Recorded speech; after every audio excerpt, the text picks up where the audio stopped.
GOP presidential candidate, former Arkansas Governor Mike Huckabee, is now building what he calls a southern firewall. His campaign now focusing on bolstering his chances in the southern state primaries. He's announced leadership teams in 4 southern states that include governors, congressmen, state legislators in Arkansas, Tennessee, North Carolina, and Georgia. The last time our guest ran for president, he carried Arkansas, Georgia, Alabama, Tennessee, and Louisiana, that in 2008. Joining us now is the former governor of Arkansas, presidential candidate, Mike Huckabee. Governor, good to have you with us. Can you repeat the feat of 2008? Well, I sure hope so. I mean, we started out in 2008 winning Iowa, then we went on to almost win South Carolina. This time we plan to win it. And then the SEC primary, which it's being called because of all those states that are in the SEC, right, happen on the same day. And that's going to be an important one for us. And so we're putting a lot of focus on winning Iowa, South Carolina, and then making a sweep of the SEC. Many of those states that I carried before, states where we are building and have built a very strong organization. And frankly, if you don't win in the early states, Lou, you're not going to be in the finals. It's like the NCAA March Madness. Doesn't matter if you're undefeated, you're Kentucky going into the tournament, you don't win early states, you don't win the nomination. What are the polls telling you? You have not advanced in the polls like many people expected, not like you performed in 2008. Certainly, there is this, the expression is the hackneyed expression, you've got Trump and you've got Fiorina and Dr. Carson sucking the oxygen out of the primary to this point. What do you do about it? Well, I'm at about the same. Actually, I was in better shape right now than I was back in 2008 at this point.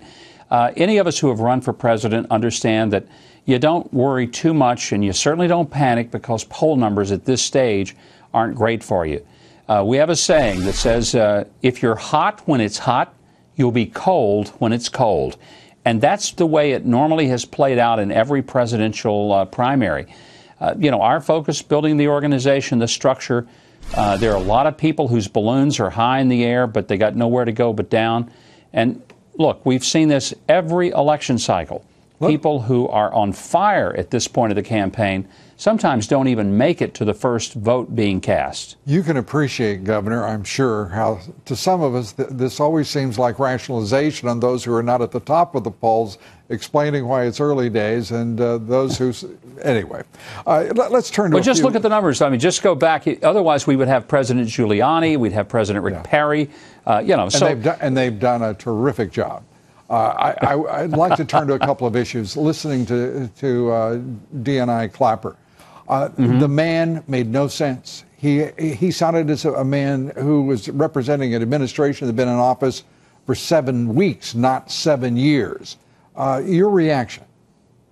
Well, I think his comments today, though they didn't make sense, they make as much sense as the foreign policy that this administration has carried out. I mean, how else can you describe or explain why we would make a deal with the Iranians that violated what we said it had to have in order to make the deal? Why would we have a red line in Syria that we didn't keep? Why is it that we would have a reset with Putin that essentially reset him to be in charge of most of the world's power? We picked the wrong players in Yemen. We misread that. We picked the wrong players in Egypt. I mean, we've had a disastrous foreign policy. In light of that, I'm not sure what else Clapper could go down there and say. It was just almost unbelievable that he actually said it in public. And as you say, talking about the president's foreign policy, his choice to lead a summit on violent extremism seemed filled with wretched irony, I think is the way to say it. Governor, it is always good to see you. We appreciate it. Thanks so much. Governor Mike Huckabee. Thank you.